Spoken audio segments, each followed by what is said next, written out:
നമസ്കാരം. സാധാരണക്കാരന്റെ ജീവിതങ്ങളെ അസാധാരണ മിഴിവോടെ അവതരിപ്പിച്ച തിരക്കഥാകൃത്തും നടനും സംവിധായകനുമായ ശ്രീനിവാസൻ വിട പറയുന്നു. ചിന്തിപ്പിച്ചും ചിരിപ്പിച്ചും മലയാളികളെ തഴുകിയ 48 വർഷങ്ങളാണ് കടന്നുപോയത്. നടനാകാൻ കൊതിച്ച് സിനിമയിലെത്തി മലയാള സിനിമയിലെ എക്കാലത്തെയും മികച്ച തിരക്കഥാകൃത്തുക്കളിലൊരാളായ ശ്രീനിവാസൻ മലയാള സിനിമയിൽ ആക്ഷേപഹാസ്യത്തിന്റെ സാധ്യതകൾ സൂക്ഷ്മമായി തന്നെ ഉപയോഗിച്ച കലാകാരനാണ്.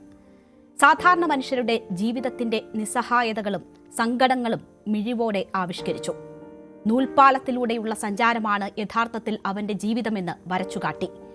അഴിമതി, ട്രേഡ് യൂണിയനിസം, തൊഴിലില്ലായ്മ, തൊഴിൽ ചൂഷണം, ജീവിത യാഥാർത്ഥ്യങ്ങൾ, ആത്മീയതയുടെ പൊള്ളത്തരങ്ങൾ, അങ്ങനെ സകലതും തുറന്നുകാട്ടി. രാഷ്ട്രീയം ആദ്യം അവനവനിൽ നിന്ന്, സ്വന്തം കുടുംബത്തിൽ നിന്ന്, സഹജീവികളിൽ നിന്ന് തുടങ്ങേണ്ടതാണ് എന്ന സന്ദേശം നൽകി. ശ്രീനിവാസന്റെ ആ രാഷ്ട്രീയ ബോധ്യങ്ങളുടെ ദൃശ്യഭാഷകൾ മലയാള സിനിമയിലെ എക്കാലത്തെയും പ്രസക്തമായ പൊളിറ്റിക്കൽ സറ്റയറുകളായി. പതിറ്റാണ്ടുകൾക്കിപ്പുറവും ആ സിനിമകൾ കാലിക പ്രസക്തിയോടെ നിലനിൽക്കുന്നു.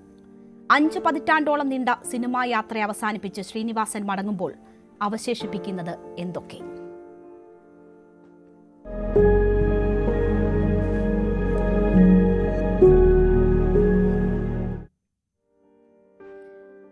ഈ ചർച്ചയിൽ നമുക്കൊപ്പം ശ്രീ GP രാമചന്ദ്രൻ, സിനിമാ നിരൂപകൻ, ശ്രീ വിനു കിരിയത്ത്, സംവിധായകൻ, മധുപാൽ, സംവിധായകൻ, പന്ന്യൻ രവീന്ദ്രൻ, CPI നേതാവ് എന്നിവരെ പ്രതീക്ഷിക്കുകയാണ്. മറ്റ് ചില അതിഥികളെ ടെലിഫോൺ ലൈനിലും പ്രതീക്ഷിക്കുന്നു. ആദ്യം ശ്രീ വിനു കിരിയത്ത്, താങ്കളുടെ 2 ചിത്രങ്ങളിൽ പ്രധാന റോളുകളിൽ ശ്രീനിവാസനുണ്ടായിരുന്നു.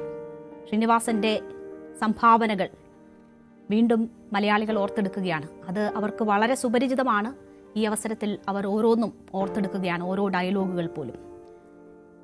എന്തൊക്കെയാണ് ശ്രീനിവാസൻ അവശേഷിപ്പിക്കുന്നത്? ആദ്യം ശ്രീനേട്ടൻ്റെ വേർപാടിൽ എൻ്റെ ഹൃദയത്തിൽ നിന്നുള്ള ആദരാഞ്ജലികൾ അർപ്പിക്കുന്നു. ഒപ്പം ശ്രീനേട്ടൻ്റെ കുടുംബത്തോടൊപ്പം ആ ദുഃഖത്തിൽ പങ്കുചേരുന്നു. മലയാള സിനിമയ്ക്ക് നമ്മൾ നഷ്ടം എന്ന് സാധാരണ ആര് മരിച്ചാലും പറയുമെങ്കിലും ഇതൊരു തീരാ നഷ്ടം തന്നെയാണ്. വളരെ ഇത്രയും ഒരു ലെജൻഡായിട്ടുള്ള ഒരു സാധാരണ ഗ്രാമത്തിൽ നിന്ന് വന്ന് സിനിമയുടെ എല്ലാ മേഖലകളിലും, അത് ഭാഗ്യമല്ല, അദ്ദേഹത്തിൻ്റെ പ്രതിഭ തന്നെയാണത്. അദ്ദേഹവും ഞാനുമായിട്ടൊക്കെ ഉള്ളൊരു ബന്ധം എന്ന് പറയുന്നത് വർഷങ്ങളായിട്ട് അറിയാമെങ്കിലും ഞങ്ങൾ മദ്രാസിൽ എപ്പോഴും താമസിക്കുന്നത്, പ്രത്യേകിച്ച് ഈ ഹോംലി ഫുഡ് താല്പര്യമുള്ളവർക്ക് ഈരാളി എന്ന് പറഞ്ഞ നിർമ്മാതാവിൻ്റെ ഫ്ലാറ്റിലാണ് പ്രിഫർ ചെയ്യുക. അപ്പോൾ ഞാനും രാജൻഗിരിയത്തൊക്കെ സ്ഥിരം ചെന്നൈയിൽ പോകുമ്പോൾ അവിടെ ബുക്ക് ചെയ്യും. അവിടെ റൂം കിട്ടാൻ വലിയ പാടാണ്, പക്ഷെ നമ്മൾ നേരത്തെ പറഞ്ഞ കാരണം കിട്ടും. ശ്രീനേട്ടന് സ്ഥിരം അവിടെയാണ്. അപ്പോൾ ഞങ്ങൾ തമ്മിൽ ഈ ഫ്രീ ടൈമിലൊക്കെ ഇരുന്ന് ഇങ്ങനെ സംസാരിക്കുക. അപ്പോൾ ശ്രീനേട്ടനെ സംബന്ധിച്ചോളം ഹ്യൂമർ കേട്ടാൽ, ശ്രീനേട്ടൻ ചിരിക്കുന്നത് സത്യം പറഞ്ഞാൽ നമുക്ക് ആ ഫ്രണ്ട്സ് സിനിമയിലൊരു കൂട്ടച്ചിരിയില്ല, അത് നിർത്തത്തില്ല. അപ്പോൾ നമ്മളൊരു തമാശ പറയുമ്പോൾ അദ്ദേഹം അങ്ങനെ ചിരിക്കുമ്പോൾ നമുക്കത് അത്രത്തോളം അയ്യോ ഇത്രയും നല്ലൊരു ഹ്യൂമർ. തിരിച്ച് പുള്ളി സ്വയം നമ്മൾ ചിരിച്ച് മറിഞ്ഞു എന്നൊക്കെ പറയില്ലേ, പുള്ളി നേരെ തിരിച്ചാണ്, ബാക്കിലോട്ടാണ് ചിരിച്ചിട്ട് മേശയിലൊക്കെ ഒരു അടി അടിച്ചിട്ട് പിന്നെ പുറകോട്ടങ്ങ് തിരിഞ്ഞിട്ട് കുറേ നേരം ഒന്ന് ചിരിക്കും. അപ്പോൾ ചിലപ്പോൾ വായൊക്കെ ഇങ്ങനെ പൊത്തും. അങ്ങനെ ഹ്യൂമറിനെ ഭയങ്കരമായിട്ട് ഇഷ്ടപ്പെടുന്ന ഒരു വ്യക്തിയായിരുന്നു ശ്രീനേട്ടൻ. അങ്ങനെ ഞങ്ങൾ കുറേ പടങ്ങൾ കഴിഞ്ഞു. കമലിൻ്റെ ആയുഷ്കാലം എന്ന സിനിമ നമ്മൾ ചെയ്യാനായിട്ട് ഇരിക്കുമ്പോൾ അതിനകത്ത് SIയുടെ റോള് അത് ചെയ്യാനായിട്ട് ആ ഒരു സബ്ജക്റ്റിൽ ശ്രീനേട്ടനല്ലാതെ വേറെ ആരെയും നമ്മുടെ മനസ്സിലോ കമലിൻ്റെ മനസ്സിലോ വന്നില്ല. അങ്ങനെയാണ് ശ്രീനേട്ടൻ നമ്മുടെ ആദ്യ സിനിമയിൽ, എൻ്റെ രാജൻഗിരിയത്തിൻ്റെ സിനിമയിൽ അഭിനയിക്കുന്നത്. ആ ലൊക്കേഷനിൽ വെച്ച് ഞങ്ങൾ പല കാര്യങ്ങളുമൊക്കെ പറയുന്നു. പിന്നീട് ഞങ്ങൾ കുറേ വേറെ ആ വർഷം ഞങ്ങൾക്ക് ഏകദേശം 5 സിനിമ തിരക്കഥ എഴുതി ഞാൻ രാജനും കൂടെ. അപ്പോൾ ശ്രീനിവാസൻ നമ്മുടെ അടുത്ത് ഒരു പ്രോജക്റ്റുമായിട്ട് ഒരു സബ്ജക്റ്റിൻ്റെ കാര്യം പറഞ്ഞപ്പോൾ നമുക്ക് ചെയ്യാൻ പറ്റിയില്ല. പിന്നീട് വിനയൻ, ശിബായി ലഹള എന്ന് പറഞ്ഞൊരു പടം ശ്രീനേട്ടൻ ആദ്യമായിട്ട് വിനയന് വേണ്ടി സ്ക്രിപ്റ്റ് എഴുതി. അന്ന് വിനയൻ അങ്ങനെ എസ്റ്റാബ്ലിഷ്ഡ് ഒരു ഡയറക്ടർ ആയിട്ടില്ല. എങ്കിലും ശ്രീനേട്ടൻ വിനയന് സ്ക്രിപ്റ്റ് കൊടുക്കാമെന്ന് പറഞ്ഞ് ശിബായി ലഹള. അതിൻ്റെ റിലീസിന് മുമ്പ് തന്നെ വിനയൻ അടുത്ത പടം വന്നപ്പോഴും ശ്രീനേട്ടൻ്റെ അടുത്ത് പോയപ്പോൾ ഒരു കഥ പറഞ്ഞു, വിനയൻ്റെയാണ് കഥ. പക്ഷേ ശ്രീനേട്ടൻ എന്തോ ആ കഥയുമായിട്ട് മുന്നോട്ട് പോകാൻ പറ്റാത്തതുകൊണ്ട് പറഞ്ഞു രാജനെയും വിനുവിനെയും വിളിക്കൂ എന്ന് പറഞ്ഞു. അപ്പോൾ അന്ന് വിനയൻ ട്രിവാൻഡ്രത്താണ് താമസിക്കുന്നത്. ഞങ്ങളെ വിളിച്ചു. അപ്പോൾ തിരുവനന്തപുരത്ത് നാഷണൽ ക്ലബ്ബിലേക്ക് വരാൻ പറഞ്ഞു. ഞങ്ങൾ അവിടെ വന്നു. അതേ ഒരു കഥ പറഞ്ഞു. അപ്പോൾ ശ്രീനേട്ടൻ്റെ അടുത്ത് ഞങ്ങൾ വിളിച്ചു പറഞ്ഞു ഈ കഥ ത്രെഡ് കുഴപ്പമില്ല, പക്ഷെ പുള്ളി പറയുന്നത് നമുക്ക് അങ്ങോട്ട് ഉൾക്കൊള്ളാൻ പറ്റുന്നില്ല. അപ്പോൾ അത് കുഴപ്പമില്ല, നിങ്ങളുടെ ഇഷ്ടത്തിന് എഴുതിക്കോളൂ, അങ്ങനെയാണെങ്കിൽ നമുക്ക് ചെയ്യാമോ? ഞങ്ങൾ പറഞ്ഞു ചെയ്യാമെന്ന് പറഞ്ഞിട്ട് ഞങ്ങളൊരു 15 ദിവസം കൊണ്ട് അതിൻ്റെ ഒരു ഓർഡർ ആക്കിയിട്ട് വിനയനടുത്ത് പറഞ്ഞിട്ട് ശ്രീനേട്ടൻ്റെ അടുത്ത് ഞങ്ങൾ ഒറ്റപ്പാലം, അദ്ദേഹം ഞങ്ങളൊക്കെ സ്ഥിരം ഒറ്റപ്പാലം, ഷൊർണൂരും റെസ്റ്റ് ഹൗസ്, ഗസ്റ്റ് ഹൗസ് അതൊക്കെയാണ് ഞങ്ങളുടെ കേന്ദ്രങ്ങൾ. അവിടെ ചെന്നിട്ട് ഇത് പറയുകയും പുള്ളി പറയാണ് ഞാൻ അഭിനയിക്കാമെന്ന് പറയുകയാണ്. അങ്ങനെയാണ് മിസ്റ്റർ ക്ലീൻ, മുകേഷ്, ശ്രീനേട്ടൻ, ആനി, ദേവയാനി, അങ്ങനെ ആ പടവും ഹിറ്റായിരുന്നു. പിന്നീടാണ് അത് തുടങ്ങിയതിന് ശേഷമാണ് ശിബായ് ലഹള റിലീസാണ്, അതും ഹിറ്റായി. പിന്നീട് വിനയൻ നമുക്കറിയാമല്ലോ മലയാള സിനിമയിൽ അത്യാവശ്യമായിട്ടുള്ളൊരു സംവിധായകനായി മാറി. അപ്പോൾ ശ്രീനേട്ടനെ സംബന്ധിച്ചിടത്തോളം അദ്ദേഹത്തിൻ്റെ സന്ദേശം എന്ന സിനിമയുടെ ടൈറ്റിൽ പോലെ തന്നെ അദ്ദേഹത്തിൻ്റെ എല്ലാ സിനിമയ്ക്കും എനിക്ക് തോന്നിയിട്ടുണ്ട് സന്ദേശം എന്ന പേരിടാമെന്ന്. എല്ലാത്തിനകത്തും ഒരു മെസ്സേജ് ഉണ്ടായിരുന്നു. തൻ്റെ പൊക്കമില്ലായ്മ അല്ലെങ്കിൽ തൻ്റെ നിറം എല്ലാത്തിനെയും അദ്ദേഹം തന്നെ വിമർശിച്ചു കൊണ്ടാണ് എല്ലാ മിക്കവാറും കഥാപാത്രങ്ങളും. നമുക്കറിയാം വടക്ക് നോക്കിയന്ത്രത്തിലൊക്കെ ഇത് കല്ലിൻ്റെ മുകളിൽ കയറിയുന്ന ഫോട്ടോ എടുക്കുന്നതൊക്കെ അത്തരം ആൾക്കാർക്ക് കൊടുക്കുന്ന ഒരു സന്ദേശമാണത്. ഇതിൽ നിങ്ങൾ വിഷമിക്കേണ്ട, നിങ്ങളുടെ പൊക്കമില്ലായ്മയാണ് നിങ്ങളുടെ പൊക്കം, അല്ലെങ്കിൽ നിങ്ങളുടെ നിറമാണ്, നിങ്ങളുടെ കഴിവാണ് വലുത് എന്ന് തെളിയിക്കുന്ന ഒരുപാട് സിറ്റുവേഷൻസ് അങ്ങേര് ഒരുപാട് പേർക്ക് സംഭാവന ചെയ്തിട്ടുണ്ട്. അപ്പോൾ തീർച്ചയായിട്ടും അത് ഇപ്പോൾ നേരത്തെ ഇവിടെ പറഞ്ഞു, ചിന്തിപ്പിക്കുകയും ചിരിപ്പിക്കുകയും അല്ല കരയിപ്പിച്ചിട്ടുമുണ്ട്. എനിക്ക് തോന്നുന്നത് ഞാനൊന്നും അങ്ങനെ സിനിമ കണ്ടാൽ കരയുന്ന ആളല്ലെങ്കിലും കഥ പറയുമ്പോഴുള്ള ക്ലൈമാക്സ് കണ്ടാൽ കരയാത്ത ആരെങ്കിലും ഉണ്ടോ? ഒരു പക്ഷേ നമുക്കത് കാണുമ്പോൾ കൃഷ്ണനും കുചേലനും തമ്മിലുള്ള ഒരു ഫ്രണ്ട്ഷിപ്പിൻ്റെ ഡെപ്ത്ത് അത് റിയൽ ലൈഫിൽ ശ്രീനേട്ടന് സംഭവിച്ചതാണെന്ന് ഞാൻ ഇന്നിപ്പോൾ നേരത്തെ അറിയാവുന്നതാണെങ്കിൽ ഇന്നത് യൂട്യൂബിൽ വൈറലായി. തൻ്റെ കല്യാണത്തിന് താലിമാല വാങ്ങിക്കാൻ പോലും പൈസ ഇല്ല പ്രണയിച്ച പെൺകുട്ടിയെ. അപ്പോൾ അമ്മ പറഞ്ഞത്രേ താലിമാല ഇല്ലാതെ കല്യാണം നടക്കില്ല, സ്വർണം തന്നെ വേണമെന്ന് പറഞ്ഞു. പക്ഷേ പൈസ ഇല്ല. മമ്മൂക്കയാണ് 2000 രൂപ കൊടുത്തതെന്ന് പറയുന്നു. അതിനെ കടുക്കനാക്കി മാറ്റി കഥ പറയുമ്പോൾ എഴുതിയപ്പോൾ നമ്മൾ കരഞ്ഞു എന്നുള്ളത് ഇപ്പോൾ ഇത് കേൾക്കുമ്പോഴും നമ്മൾ കരയും. തീർച്ചയായും ബാർബലാം ബാലൻ മലയാളികൾ ഒരിക്കലും മറക്കാത്ത കഥാപാത്രമാണ്. ആ കഥാപാത്രം ജനിച്ചത് എങ്ങനെയെന്ന് നമുക്കറിയാം. അത് കണ്ട ജീവിതമാണ് സിനിമയായി മാറിയത്. ആ യഥാർത്ഥ ബാലൻ നമ്മളോട് സംസാരിക്കുന്നു കേൾക്കാം. സിനിമ കണ്ടിന് അത് അയാളുടെ വകയെ കൊടുത്തതാ, ശ്രീനിവാസിന്റെ വകയെ. നമ്മളുമായിട്ടുള്ള ഒരു നല്ല ബന്ധമായിരുന്നു, സ്നേഹബന്ധം. ഒന്നും അങ്ങനെ തോന്നിയിട്ടൊന്നുമില്ല. ഒന്നും പറഞ്ഞിട്ടില്ല. എനിക്ക് വേണ്ടി ഞാൻ കൊടുത്തതാണ്. അതെ, അയാളെ എന്നോട് ചോദിച്ചിട്ടൊന്നുമില്ല. അയാളെ വക ഒരു സിനിമ കിട്ടും, അത്രയുള്ളൂ. അത് അന്നേരം പറഞ്ഞിട്ടുള്ളൂ, അല്ല ആയാലും ഞാൻ അങ്ങോട്ട് ചോദിച്ചിട്ട്. ദാസൻ, നമ്മളെല്ലാം ആഘോഷിക്കുന്ന സൗഹൃദം, ദാസന്റെയും വിജയന്റെയും സൗഹൃദം, അതും തൻ്റെ പരിസരങ്ങളിൽ നിന്ന് കണ്ടെടുത്ത കഥാപാത്രങ്ങളായിരുന്നു. ആ ദാസനും അദ്ദേഹത്തിന്റെ വേർപാടിൽ പഴയ ഓർമ്മകൾ പങ്കുവച്ചു. ഒരിക്കലും ജീവിതത്തിൽ അവനെ മറക്കാൻ പറ്റില്ല. അത്രയും ഞമ്മളുള്ള ബന്ധം ഒരു ഏട്ടാൻ ചെയ്യുന്നല്ല, അത്രയും ബന്ധം. എന്ത് മദ്രാസിലുള്ളപ്പോൾ തന്നെ എൻ്റെ ഫ്ലാറ്റിൽ വന്നിട്ട് പലപ്പോഴും വരാറുണ്ടായിരുന്നു. എൻ്റെ ഭാര്യ മരണപ്പെട്ട് അവൻ വന്നിട്ടില്ല, അവൻ അറിഞ്ഞിട്ടുണ്ടായിരുന്നു. എൻ്റെ ഭാര്യേൻ്റെ ഫോട്ടോ കണ്ടപ്പോൾ കരഞ്ഞു. വിനു കരിയത്ത്, താങ്കൾ ഇത് സൂചിപ്പിച്ചത് കൊണ്ടാണ് ഇപ്പോൾ തന്നെ ആ രണ്ടുപേരുടെയും പ്രതികരണങ്ങളിലേക്ക് നമ്മൾ പോയത്. എങ്ങനെയാണ് ഓരോ കഥാപാത്രത്തെയും തിരഞ്ഞെടുത്തത്? അത് സ്വന്തം ചുറ്റുപാടുകളിൽ നിന്നായിരുന്നു. അതുകൊണ്ട് തന്നെ ആ കഥാപാത്രങ്ങൾ ആർക്കും അന്യവുമായിരുന്നില്ല. അദ്ദേഹത്തിൻ്റെ ആ ഒരു പക്ഷേ എനിക്ക് തോന്നുന്നു ഈ ഗ്രാമത്തിലൊക്കെ ജനിച്ചവരുടെ മനസ്സിൻ്റെ നിഷ്കളങ്കത, അവിടുത്തെ അദ്ദേഹത്തിൻ്റെ ആ കരച്ചിൽ അത് ഹൃദയത്തിൽ തട്ടി. സത്യമാണ്, നമുക്കും ആ വിഷ്വൽ കാണുമ്പോൾ വല്ലാണ്ട് സങ്കടം വരുന്നല്ലേ. ശരിക്കും ആ പ്രായത്തിലും അദ്ദേഹം പൊട്ടി കരയുകയാണ് ഇപ്പോൾ ടി വിയിൽ. അപ്പോൾ തീർച്ചയായിട്ടും ആ ഒരു ഗ്രാമത്തിൻ്റെ അന്തരീക്ഷത്തിൽ നിന്ന്, ഇല്ലായ്മയിൽ നിന്ന് വന്ന ശ്രീനേട്ടൻ ആ ചുറ്റുപാടും പല കഥകളിലും ഉപയോഗിച്ചിട്ടുണ്ട് എന്നുള്ളതാണ്. ഒപ്പം രാഷ്ട്രീയത്തെ ഇത്രയും വിമർശിച്ച മറ്റൊരു ഹാസ്യരൂപേണ മറ്റൊരു തിരക്കഥാകൃത്ത് ഉണ്ടെന്ന് എനിക്ക് തോന്നുന്നില്ല. കുഞ്ചൻ നമ്പ്യാർ ഹാസ്യ തുള്ളൽ, അതായത് തുള്ളൽ കഥകളിലൂടെ വിമർശിച്ചപ്പോൾ ശ്രീനേട്ടൻ തിരക്കഥയിലൂടെ പലതും വിമർശിച്ചിട്ടുണ്ട്. വെള്ളാനകളുടെ നാട്, അതിലപ്പുറം നമ്മുടെ നാട്ടിലെ ഒരു മുതലാളിയാവാൻ മോഹിച്ച, അല്ലെങ്കിൽ ഒരു ബിസിനസ് ചെയ്യാൻ കഷ്ടപ്പെട്ട് മണലാരണ്യത്തിൽ നിന്ന് വന്ന് സമ്പാദിച്ച പണം മുടക്കിയ ഒരാൾ ഇവിടുത്തെ ട്രേഡ് യൂണിയനുകൾ എങ്ങനെയാണ് അതിനെ പൂട്ടിക്കുന്നത് എന്ന് എത്ര വ്യക്തമായിട്ട് ശ്രീനേട്ടൻ നർമ്മത്തിലൂടെയും ഭയങ്കര നമുക്ക് ഫീൽ ചെയ്യുന്ന ക്ലൈമാക്സും മോഹൻലാലൊക്കെ തകർത്തഭിനയിച്ച് നമുക്ക് മറക്കാൻ പറ്റില്ല ആ ചിത്രം. എന്ന് പറഞ്ഞ പോലെ പോളണ്ടിനെ കുറിച്ചൊരു അക്ഷരം മിണ്ടരുത് എന്ന് പറയുമ്പോൾ ഇന്ന് എനിക്ക് ശരിക്കും ഷോക്ക്ഡായൊരു സംഭവം. മെനിങ്ങാന്ന് പോളണ്ടിൽ കമ്മ്യൂണിസം നിരോധിച്ചു, ഒപ്പം ശ്രീനേട്ടനും പോയി. അതൊരു വല്ലാത്തൊരു കോയിൻസിഡൻസ് ആയിട്ട് എനിക്ക് തോന്നി കേട്ടോ. ശരിക്കും ഇതൊക്കെ നമുക്ക് ശരിക്കും പറഞ്ഞാൽ ശ്രീനേട്ടൻ ഒക്കെ ശരിക്കും പറഞ്ഞാൽ അദ്ദേഹം മറ്റേ ഈ സിനിമയിൽ പറയുന്നുണ്ട്, ചിന്താവിഷ്ടയ ശ്യാമളയിൽ എൻ്റെ ഭൗതിക ശരീരം മാത്രമേ ഞാൻ ഇങ്ങോട്ട് മലയിറക്കിയിട്ടുള്ളൂ, എൻ്റെ മനസ്സ് അവിടെയാണ് എന്ന് പറഞ്ഞതുപോലെ അദ്ദേഹത്തിൻ്റെ ഭൗതിക ശരീരം മാത്രമേ നമ്മളെ വിട്ടു പോയിട്ടുള്ളൂ. ശ്രീനേട്ടൻ്റെ മനസ്സ് നമ്മളിലൊക്കെ പറിച്ച് നട്ടിട്ട് തന്നെയാണ് അദ്ദേഹം പോയിരിക്കുന്നത്. മലയാള സിനിമയുള്ളിടത്തോളം അദ്ദേഹത്തെ മറക്കാൻ പറ്റില്ല. തീർച്ചയായും എത്ര സിനിമകൾ നായകനായും പാട്ട് സീനിൽ പോലും അദ്ദേഹം നമ്മളെയൊക്കെ കൈയടിപ്പിച്ചിട്ടുണ്ട്. ഒരു വലിയ നഷ്ടമെന്നൊക്കെ നമ്മൾ പറയുന്നത് ഇതുപോലെയുള്ളവർ പോകുമ്പോൾ തന്നെയാണ്. തീർച്ചയായും ഞാൻ താങ്കളിലേക്ക് തിരിച്ചു വരാം. നമുക്കൊപ്പം ശ്രീ പന്ന്യൻ രവീന്ദ്രൻ കൂടി ചേരുകയാണ്. ശ്രീ പന്ന്യൻ രവീന്ദ്രൻ, ശ്രീനിവാസൻ്റെ നാട്ടുകാരൻ എന്ന് കൂടി പറയാം. കണ്ണൂരാണ് രണ്ടുപേരുടെയും സ്വദേശം. താങ്കൾ ഒരു സിനിമാ ആസ്വാദകൻ എന്ന നിലയിൽ മറ്റ് തരത്തിലുള്ള അടുത്ത ബന്ധങ്ങളും ഉണ്ടാകും. എങ്ങനെയാണ് ഈ അവസരത്തിൽ ശ്രീനിവാസൻ എന്ന നടനെ, തിരക്കഥാകൃത്തിനെ, സംവിധായകനെ ഓർമ്മിക്കുന്നത്?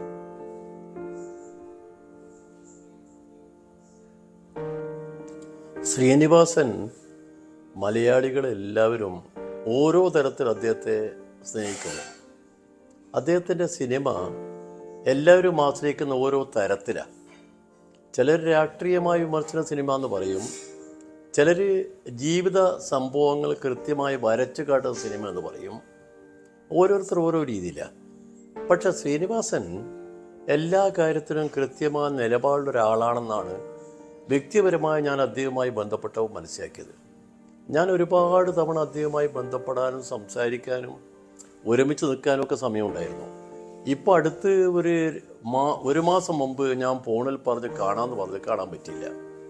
അദ്ദേഹം മലയാള സിനിമയുടെ ഒരു പുതിയ മുഖത്തിൻ്റെ തുടക്കം അദ്ദേഹമായിരുന്നു. എങ്ങനെയാണ് പഴയ കാലത്ത് നമ്മൾ സിനിമ കണ്ടത്? സിനിമാ താരങ്ങളെന്ന് പറയുന്നത് കാണാൻ ഏറ്റവും സുന്ദരന്മാരായ ആളുകളാണ് സിനിമാ നടന്മാർ. ആ സൗന്ദര്യ നടന സൗകുമാര്യത്തിൻ്റെ കാര്യമായിരുന്നു പഴയതെങ്കിൽ, അതിൽ നിന്ന് മാറി എനിക്കും സിനിമാ നടനാവാമെന്നൊരു സ്ട്രഗിൾ കൂടി കാണിച്ചു കൊടുത്ത ആളാണ് ഇദ്ദേഹം. അത് കാണിച്ചു കൊടുക്കുക മാത്രമല്ല, നമുക്ക് ഓരോ സിനിമ കാണുമ്പോൾ അതിലെ ഓരോ കഥാപാത്രങ്ങളും നമ്മുടെ മനസ്സിനകത്ത് പ്രത്യേകം അടയാളപ്പെടുത്തും. അങ്ങനെ അടയാളപ്പെടുത്തിയ കഥാപാത്രങ്ങൾ ഒരുപാടുണ്ട്. നേരത്തെ ഇപ്പം സംസാരിക്കുമ്പോൾ പറഞ്ഞല്ലോ, നമ്മളെ പോളണ്ടിൻ്റെ കാര്യം ഒക്കെ നിങ്ങൾ പറഞ്ഞല്ലോ. ഈ കഥാപാത്രങ്ങളൊക്കെ നമ്മുടെ മനസ്സിനകത്തുണ്ടാവും. അതിൻ്റെ അകത്ത് നമ്മൾ അറിയാത്തൊരു കാര്യമുണ്ട്. എന്താ അറിയാത്ത കാര്യം? ശ്രീനിവാസൻ മനസ്സിനകത്ത് കമ്മ്യൂണിസ്റ്റ് രീതിയുമായി ബന്ധപ്പെട്ട് കിടക്കുന്ന ഒരാളാണ്. അത് മനസ്സിനകത്ത് നിറഞ്ഞു നിൽക്കുന്നുണ്ട്. അത് പുറത്ത് കാണിക്കുന്നത് അതിൻ്റെ വിമർശനത്തിൽ കൂടിയാണ്. കാരണം കമ്മ്യൂണിസ്റ്റുകാർ സാധാരണ സ്വീകരിക്കുന്ന ഒരു ഏർപ്പാട് നമുക്കെല്ലാവർക്കും അറിയില്ല. സ്വയം വിമർശനം നടത്താൻ വേണ്ടിയുള്ള ഒരു വലിയ ചാട്ടുളി അദ്ദേഹത്തിനുണ്ടായിരുന്നു. അത് അവതരിപ്പിക്കാൻ്റെ ഒരു പ്രത്യേക വൈദഗ്ധ്യം അദ്ദേഹത്തിനുണ്ടായിരുന്നു. എന്താ വൈദഗ്ധ്യം എന്ന് പറയുന്നത്? അദ്ദേഹം നർമ്മരസത്തിലൂടെ കാര്യങ്ങൾ പറഞ്ഞ് ഒരു ചിരിച്ചാൽ നമ്മുടെ മനസ്സിനകത്ത് ആ പറഞ്ഞ കാര്യങ്ങൾ പതിച്ചിരിക്കും. അതെത്ര മനോഹരമാണ്! അത് ശ്രീനിവാസന് മാത്രം കഴിയുന്നതാണ്. അതുകൊണ്ട് മലയാള സിനിമയുടെ ആ വേറിട്ട മുഖം, അതിന് മുമ്പ് നിങ്ങൾക്കറിയാം, നീലക്കുയിൽ മുതലുള്ള സിനിമ എടുത്തോ, എല്ലാം തിരക്കഥ എന്ന് പറയുന്നത് നാടറിയുന്ന നല്ല നോവലോ കഥയോ ആയിരിക്കും. അത് മാറി തിരക്കഥ അദ്ദേഹം തയ്യാറാക്കുന്നു. നാട്ടിലെ സംഭവങ്ങൾ തിരക്കഥകളാക്കി മാറ്റുന്നു. നാട്ടിലെ സംഭവങ്ങൾ തന്നെയാണല്ലോ നമ്മുടെ എഴുത്തുകാരെ കഥയാക്കി മാറ്റുന്നത്. നമ്മൾ ഓടയിൽ നിന്ന് എന്ന് പറയുന്ന ദേവിൻ്റെ മനോഹരമായ നോവൽ, ആ നോവൽ സിനിമയായി വന്നപ്പോൾ ആ നോവലിൻ്റെ തുടക്കം കൊല്ലത്തെ ഒരു തെരുവിൽ വെച്ചാണെന്നുള്ളത് പിന്നീട് നമുക്ക് ബോധ്യമായില്ലേ? അങ്ങനെ എല്ലാ കഥകളും നമ്മുടെ മുമ്പിൽ വരുന്നത് എഴുത്തുകാരൻ സ്വയം സൃഷ്ടിക്കുന്നതല്ല. MT പറഞ്ഞതുപോലെ നമ്മുടെ മുമ്പിൽ കാണുന്ന ഏതെങ്കിലും കഥാപാത്രം നമ്മുടെ മനസ്സിനകത്ത് ഒരടയാളപ്പെടുത്തൽ ഉണ്ടാക്കിയെങ്കിൽ ആ അടയാളപ്പെടുത്തൽ ആരോടെങ്കിലും പറഞ്ഞോ 4 ആളോട് പറഞ്ഞോ ബോധ്യപ്പെടുത്തണം. അല്ലെങ്കിൽ നമ്മൾ ഏതെങ്കിലും ഒരു രീതിയിൽ അത് പുറത്തറിയിക്കണം. അതിന് പറ്റുന്ന മാർഗമായി ശ്രീനിവാസൻ കണ്ടതാണ് സിനിമ. ആ സിനിമയിൽ വന്നപ്പോൾ തന്നെ രസകരമായ കാര്യം, ശ്രീനിവാസനും സത്യരഞ്ജിക്കാടും കൂടി നമ്മളെ മാമുക്കോയെ കൂടുന്നൊരു കാര്യം ഉണ്ടായിരുന്നു. മാമുക്കോയ എന്ന് പറയുന്ന ഹാസ്യാത്മകമായി നാടകങ്ങളിലൊക്കെ വന്ന് തിളങ്ങി നിൽക്കുന്ന ഒരു സമയമാണ്. മാമുക്കോയെ കൊണ്ടുവന്നപ്പം ശ്രീനിവാസൻ പറഞ്ഞ് ഇയാൾ പറ്റൂല എന്ന് പറഞ്ഞ്. അതിനെപ്പറ്റി ഒരുപാട് തർക്കമുണ്ടായി. ഒടുവിൽ പറഞ്ഞ് മാമുക്കോയൻ്റെ ഒരു അഭിനയം നോക്കാം, ഏതെങ്കിലും ഒരു പാർട്ട് വെച്ച് നോക്കാമെന്ന് പറഞ്ഞു. നോക്കിയപ്പോൾ പറഞ്ഞ് എന്തായാലും ഇവനെ ആവാമെന്ന് പറഞ്ഞു. എന്ന് പറഞ്ഞ് ഏത് കാര്യത്തിനും കൃത്യമായ നിലപാടുള്ള ഒരാളാണ് ശ്രീനിവാസൻ. അതുകൊണ്ട് ശ്രീനിവാസൻ്റെ മരണം മലയാള സിനിമയിൽ ഒരു വലിയ നഷ്ടമാണ്. ആ നഷ്ടം ഓരോരുത്തരും പോകുമ്പോൾ നമ്മൾ പറയും നഷ്ടമാണ്, നികത്തപ്പെടുത്താൻ പറ്റുന്ന നഷ്ടമല്ല. കാരണം എന്താ, അദ്ദേഹം സ്വയം കൊണ്ടുവന്ന് വളർത്തി ഒരു സിനിമ സ്റ്റൈലുണ്ട്. ആ സ്റ്റൈലാണ് നമ്മുടെ മുമ്പിലുള്ളത്. അതുകൊണ്ട് ആ സ്റ്റൈലിന് നമുക്ക് ആധാരമായ ഒരു പകരക്കാരൻ എളുപ്പമാകുമെന്ന് എനിക്ക് തോന്നുന്നില്ല. ഒന്ന്, നിലപാടിൽ കാണുന്ന വ്യക്തത. ആ വ്യക്തതയാണ് ആ കലാകാരന് നമ്മുടെ മുമ്പിൽ കൃത്യമായി മനസ്സിൽ വരച്ചു വെക്കുന്നത്.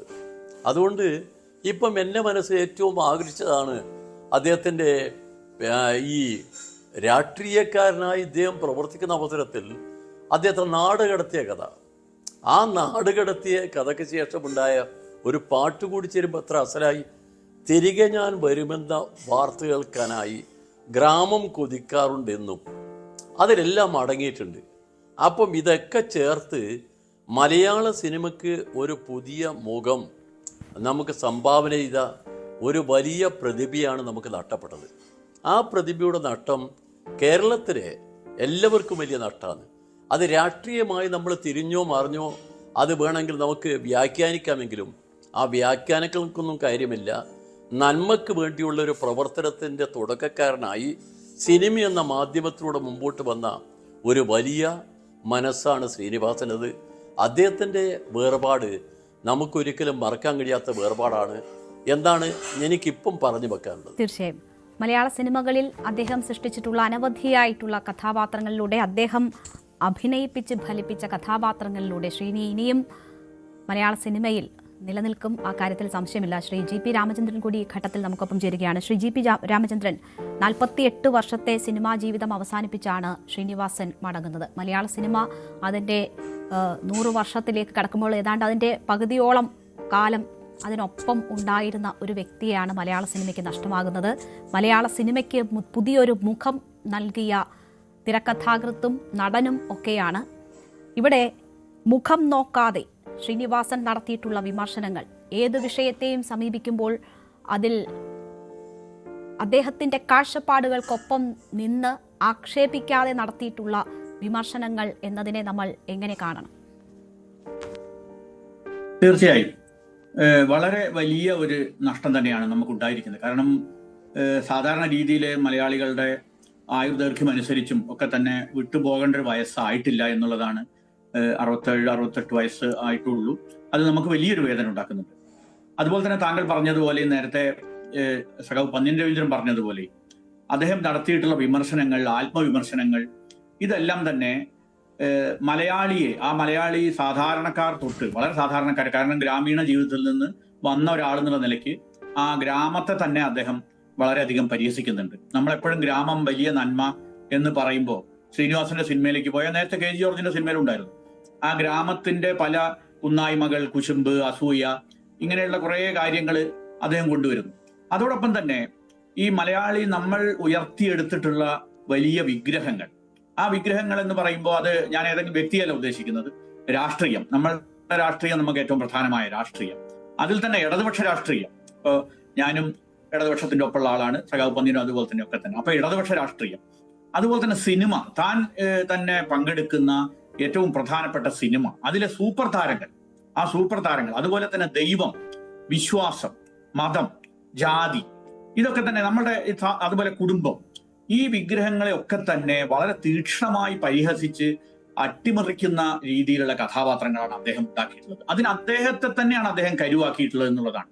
ഇപ്പൊ രാഷ്ട്രീയത്തെക്കുറിച്ച് പറഞ്ഞു, നേരത്തെ അറബിക്കത്തെ കുറിച്ചിട്ടാണ് സഖാവ് പന്ന്യൻ പറഞ്ഞതെങ്കിൽ സന്ദേശം അദ്ദേഹത്തിന്റെ ഏറ്റവും അധികം കോട്ട് ചെയ്യപ്പെടുകയും അതുപോലെ തന്നെ നിരന്തരമായി നമ്മൾ കണ്ടുകൊണ്ടിരിക്കുകയും അതിന്റെ രംഗങ്ങൾ കണ്ടുകൊണ്ടിരിക്കുന്നു. ഇപ്പൊ പോലും നമ്മളുടെ ഈ കഴിഞ്ഞ തെരഞ്ഞെടുപ്പില് ഇടതുപക്ഷത്തിനുണ്ടായിട്ടുള്ള പരാജയത്തെ സംബന്ധിച്ച് നമ്മൾ യൂട്യൂബിൽ തിരഞ്ഞാൽ ഉടനെ നമുക്ക് കുമാരപ്പിള്ളയെ കിട്ടും. ആ കുമാരപ്പിള്ള പ്രതിക്രിയാവാതകവും എന്നൊക്കെ പറഞ്ഞിട്ടുള്ള അദ്ദേഹത്തിന്റെ പാർട്ടി ക്ലാസ് അവിടെ വരും. നമ്മൾക്കത് ഒരേ സമയത്ത് നമുക്ക് അത് പരിഹാസവുമാണ്, അതുപോലെ തന്നെ ആശ്വാസവുമാണ്. നമുക്ക് ഏതു തരം വേദനയിലും അല്ലെങ്കിൽ ഏതു തരം നമ്മളുടെ മലയാളിക്ക് ആ ഒരു സമയത്ത് നമ്മളെ തന്നെ ആ പരിഹസിക്കുന്ന, കാരണം അത് വളരെ സത്യസന്ധമായിട്ടുള്ള അദ്ദേഹത്തിന്റെ സത്യസന്ധമായ നിലപാടാണത്. കാരണം ഞാൻ വളരെ അടുത്ത് പരിചയമുള്ള ഒരു വ്യക്തിയല്ല, പക്ഷെ പലപ്പോഴും ഞാൻ അദ്ദേഹത്തിന് പല ദൂരം നിന്ന് വീക്ഷിച്ചപ്പോൾ എനിക്കിപ്പോഴും ഓർമ്മ വരുന്ന ചില കാര്യങ്ങളുണ്ട്. ഒന്ന്, അദ്ദേഹത്തിന്റെ ചിന്താവിഷ്ടയ ശ്യാമള ഇന്ത്യൻ പനോരമയിൽ എടുത്തിട്ട് ആ സിനിമ ഹൈദരാബാദ് ഫെസ്റ്റിവലിൽ അത് കാണിക്കുന്നുണ്ട്. അപ്പൊ ഹൈദരാബാദ് ഫെസ്റ്റിവലിൽ നമ്മളൊക്കെ പങ്കെടുക്കുന്നുണ്ട് ഇവിടുന്ന് എല്ലാവരും. അപ്പൊ അദ്ദേഹം ആ ഫെസ്റ്റിവലിൽ ആ പനോരമയിൽ അത് വരുന്ന സമയത്ത് എനിക്ക് തോന്നുന്നു ആദ്യമായിട്ടാണ് അദ്ദേഹത്തിന്റെ സിനിമ പനോരമയിൽ വരുന്നതെന്നാണ്. അപ്പൊ അതിനു മുൻപ് അവിടെ ഇന്ത്യൻ സിനിമകൾ പനോരമയിൽ വരുന്ന സമയത്ത് അദ്ദേഹം ഒരു ഭാഗത്ത് നിന്ന് അതിങ്ങനെ വീക്ഷിക്കണം. അതായത് എന്താണ് ഇവരെ അവിടെ സംവിധായകനെ അവിടെ സ്റ്റേജിൽ വിളിച്ചാൽ എന്തായിരിക്കും അവിടെ പറയേണ്ടി വരിക, അല്ലെങ്കിൽ എത്തരത്തിലാണ് ഇതെല്ലാം ഒരു വളരെ അപ്പൊ നമുക്കറിയാം വളരെ സാധാരണക്കാരായ യാതൊരു അപ്പൊ ജാടയെയാണ് അദ്ദേഹം പിന്നെ പരിഹസിക്കുന്നത്. അത് രാഷ്ട്രീയത്തിലെ ജാടയാവാം, ഇടതുപക്ഷ രാഷ്ട്രീയത്തിലെ ജാടയാവാം, അല്ലെങ്കിൽ സൂപ്പർ താരങ്ങൾ. ഇപ്പൊ സൂപ്പർ താരങ്ങൾ നമുക്കറിയാം, ഉദയനാണ് താരം എന്ന സിനിമ, അല്ലെങ്കിൽ അഴകിരാവണൻ എന്ന സിനിമ, ഇത്തരം സിനിമകളിലൊക്കെ, അല്ലെങ്കിൽ ഈവൻ ചിന്താവിഷ്ടയ ശ്യാമള തന്നെ, ചിന്താവിഷ്ടയ ശ്യാമളയില് സംവിധാനം അറിയാത്ത ആള് സംവിധാനം ചെയ്യുമ്പോൾ ക്യാമറ എടുത്ത് ചാടാൻ പറയുന്ന ആ സീന് നമുക്ക് ഓർമ്മയുണ്ട്. അതുപോലെ ഉദയനാണ് താരത്തില് സൂപ്പർ താരത്തിന്റെ ഫാൻസ് അസോസിയേഷൻ ഇല്ലാത്തൊരു നടനായിരുന്നു ശ്രീനിവാസൻ.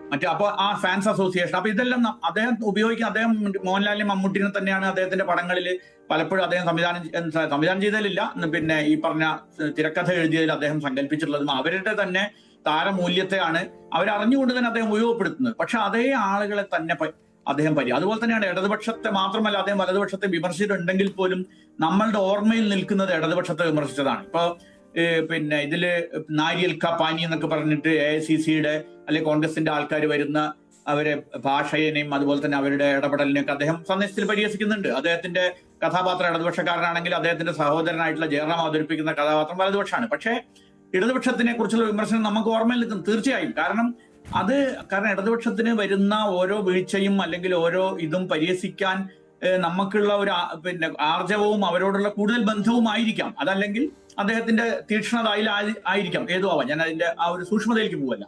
അപ്പൊ ഇത് പറഞ്ഞു വരുന്നത് നമ്മളുടെ കാലഘട്ടത്തെ നിർമ്മിക്കുന്നത്, പ്രത്യേകിച്ചും ഒരു നർമ്മത്തിന്റെയോ ഹാസ്യത്തിന്റെയോ മേഖലയിലേക്ക് പോകുക എന്ന് പറഞ്ഞാൽ അത് വലിയ ഗ്ലാമർ കിട്ടുന്ന ഒരു കാര്യമല്ല. നമുക്കറിയാം, നമുക്കിപ്പോ പിന്നെ ഉദാഹരണത്തിന് എഴുത്തച്ഛന് കൊടുക്കുന്ന ഒരു പ്രാമാണികത നമ്മൾ കുഞ്ചൻനമ്പ്യാർക്ക് കൊടുക്കുന്നില്ല.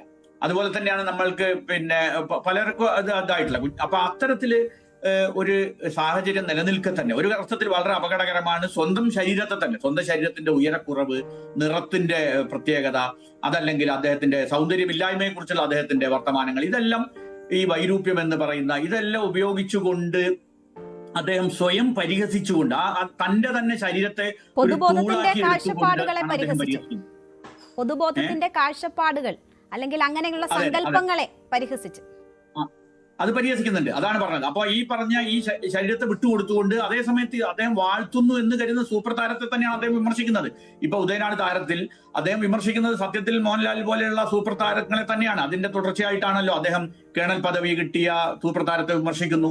രാഷ്ട്രീയത്തിലും അതേപോലെ തന്നെയാണ്. രാഷ്ട്രീയത്തിൽ നിങ്ങൾ എന്തിനാണ് വരട്ട് തത്വവാദങ്ങൾ പറഞ്ഞുകൊണ്ട് ജനങ്ങൾക്ക് റിലേറ്റായ കാര്യങ്ങൾ പറയാതെ, ഞങ്ങൾക്കൊന്നും മനസ്സിലാവുന്നില്ല. അതിൽ ഉത്തമൻ പറയുന്നുണ്ട്, ഉത്തമൻ എണീറ്റ് മനസ്സിലാവുന്നത് പോലെ പറയൂ. അപ്പോ ഈ ശ്രീനിവാസന്റെ കോട്ടുപ്പള്ളി പ്രഭാകരൻ വന്നിട്ട് പറയും അത് ബുദ്ധിജീവിയാണ്, കുമാരപ്പിള്ള ബുദ്ധിജീവിയാണ്, നിങ്ങൾ അത് കേട്ടോളണം എന്ന രീതിയിൽ. ഈ കുമാരപ്പിള്ള തന്നെ പിന്നെ എങ്ങനെയാണ് അമ്പലത്തിൽ പോകുന്നത്, അദ്ദേഹത്തിന്റെ വിശ്വാസവുമായി ബന്ധപ്പെട്ട് വിശ്വാസം സംബന്ധിച്ച് ശ്രീനിവാസൻ തന്നെ പറയുന്നുണ്ട്. അതായത് എങ്ങനെയാണ് ഇവര് 41 ദിവസം ശബരിമല, നമ്മളുടെ എല്ലാം ഇപ്പൊ ശബരിമലയാണല്ലോ കേരളത്തിൽ, ഞാൻ വേറൊന്നും ഉദ്ദേശിച്ച് പറയുന്നതല്ല. അദ്ദേഹത്തിന്റെ ചിന്താവിഷ്ടയ ശ്യാമള എന്ന സിനിമയിൽ സീസണൽ ഭക്തിയാണോ എന്നാണ് ചോദിക്കുന്നത്. അദ്ദേഹം ഈ 41 ദിവസം മാത്രം ഭക്തിക്ക് വേണ്ടിയിട്ട് അല്ലെങ്കിൽ ഈ പിന്നെ ശബരിമലയ്ക്ക് മാലയിടുന്നു, ബാക്കിയുള്ള സമയത്ത് നിങ്ങൾക്ക് എന്ത് വേണമെങ്കിലും ചെയ്യാം. ഉടനെ അത് സന്നിധാനത്ത് ഓടിക്കയറി താഴെ ഇറങ്ങി വന്ന് അടുത്ത കള്ളുഷാപ്പ് തെരഞ്ഞു പോകുന്ന ആളുകളെ കണ്ടാൽ എങ്ങനെയാണ് ഞാൻ ചിരിക്കാതിരിക്കുക എന്നാണ് ശ്രീനിവാസൻ ചോദിക്കുന്നത്. ഇത് ഈ ചോദ്യം ഒരാൾ ചോദിച്ചു, അതിൽ വലിയ റിസ്ക് ഉണ്ട്. ഇന്നിപ്പോ അതിനെക്കാട്ടിലും നമ്മൾ റിസ്ക് ഉള്ള ഒരു കാലഘട്ടത്തിലേക്ക് ശബരിമലയും അതുമായി ബന്ധപ്പെട്ട വിമർശനങ്ങളും ഒക്കെ മാറിയ ഒരു സാഹചര്യത്തിൽ ഈ ചിന്താവിഷ്ടയായ ശ്യാമള പോലെ ഒരു ചിത്രത്തെ അന്ന് അദ്ദേഹം എടുക്കാൻ തയ്യാറായി. അതില് ഈ ഇത്തരത്തിലുള്ളത് ആവിഷ്കരിച്ചു. അതിൽ തന്നെ സന്യാസത്തിലേക്ക് പോകുമ്പോൾ പറയുന്നുണ്ട്, നിങ്ങളെ ഒരു പണിയെടുക്കാതെ വന്നിരുന്ന് ഭക്ഷണം കഴിക്കാനുള്ളതല്ല സന്യാസം എന്ന് അവിടുത്തെ ഗുരു അദ്ദേഹത്തോട് പറയുന്നുണ്ട്. ഉണ്ണിമാന്നനൂർ അവതരിപ്പിച്ച കഥാപാത്രം ചിന്താവിഷ്ടയ ശ്യാമള. അപ്പൊ ഇത്തരത്തിലുള്ള ഇതെല്ലാം തന്നെ നമ്മളുടെ മനസ്സിലുള്ള അദ്ദേഹത്തിന്റെ തന്നെ സ്വന്തം മനസ്സിലുള്ള കാര്യങ്ങളും എല്ലാം നേരത്തെ പന്ന്യൻ സഖാവ് പറഞ്ഞതുപോലെ ആത്മവിമർശനത്തെയും കൊണ്ടുവന്നുകൊണ്ട് നമ്മളെ വലിയ ഒരു തലത്തിലേക്ക്, കലയുടെ ദൗത്യം അതാണ്, സിനിമയുടെ ദൗത്യം അതാണ്. അല്ലാതെ നിലനിൽക്കുന്നതിനെ തന്നെ വീണ്ടും വീണ്ടും ആഘോഷിച്ച് വിഗ്രഹങ്ങളെ തന്നെ വീണ്ടും കെട്ടി എഴുന്നള്ളിക്കുക എന്നതിന് പകരം അത് ഏതൊക്കെ ഫലം ചെയ്യുന്നു അതൊക്കെ തന്നെ സോഷ്യോ പൊളിറ്റിക്കൽ ആയിട്ടുള്ള സ്റ്റഡീസ് ആണ്. നമ്മൾ അതിലിപ്പോ കിടക്കുന്നത് ശരിയല്ല, അത് വേറൊരു കാര്യം. പക്ഷെ ഇത്തരത്തിലുള്ള വിമർശനത്തിന് അദ്ദേഹം തയ്യാറായി. ആ ഒരു സാഹസികമായ പാത, അതിന്റെ എല്ലാ ബുദ്ധിമുട്ടുകളും, കാരണം അദ്ദേഹം തന്നെ പറയുന്നുണ്ട്, ഞാൻ അഭിനയിക്കാതിരുന്ന നൂറുകണക്കിന് സിനിമകൾ, അപ്പോൾ വളരെ മോശമായ ഒരുപാട് സംഭവങ്ങൾ അദ്ദേഹത്തിന്റെ അടുത്ത് വന്നിട്ടുണ്ടാവും, പല കഥാപാത്രങ്ങൾ, പല തിരക്കഥകളൊക്കെ. ഇതിനെല്ലാം അദ്ദേഹം വിട്ട് അങ്ങനെ അഭിനയിക്കാതിരുന്ന സിനിമകളാണ് ഞാൻ മലയാള സിനിമയ്ക്ക് ചെയ്ത സംഭാവന എന്ന് പറയുന്നതിലൂടെ അദ്ദേഹത്തിൽ ഉയർന്നു വരുന്ന ആ ഒരു പരിഹാസവും ആത്മപരിഹാസവും അതിന്റെ വൈരുദ്ധ്യങ്ങളും എല്ലാം തന്നെ നമുക്ക് വലിയ ഒരു നഷ്ടം തന്നെയാണ് യഥാർത്ഥത്തിൽ ശ്രീനിവാസൻ പോകുന്നതിലൂടെ ഉണ്ടാകുന്നത്. തീർച്ചയായും ശ്രീ വിനു കിരിയത്ത്, പലപ്പോഴും നമ്മൾ നഷ്ടം എന്നൊക്കെ ഓരോ വിയോഗവും നഷ്ടമാണ്. പക്ഷേ ശ്രീനിവാസന്റെ കാര്യത്തിൽ മലയാള സിനിമയെ സംബന്ധിച്ച് അതുപോലെ ഒരു വ്യക്തി ഇനി ഉണ്ടാകുമോ എന്ന സംശയമാണ്. ഇവിടെ അദ്ദേഹം സൃഷ്ടിക്കുന്ന കഥാപാത്രങ്ങൾ, നോക്കാതെയുള്ള അദ്ദേഹത്തിൻ്റെ വിമർശനങ്ങൾ, അതിനുവേണ്ടി പരുവപ്പെടുത്തുന്ന കഥാപാത്രങ്ങൾ അദ്ദേഹം സമൂഹത്തിൽ നിന്ന് തന്നെ കണ്ടെത്തുന്നവയാണ് അവ ഓരോന്നും. നമുക്കറിയാം ഈ വിഷയങ്ങളിൽ ഇന്ന് അവിടെ തടിച്ചു കൂടിയവരിൽ നമ്മുടെ പ്രമുഖ നടന്മാർ ഉണ്ടായിരുന്നു. അവർ ഏറെ നേരം അവിടെ സമയം ചെലവഴിക്കുന്നതൊക്കെ നമ്മൾ കണ്ടതാണ്.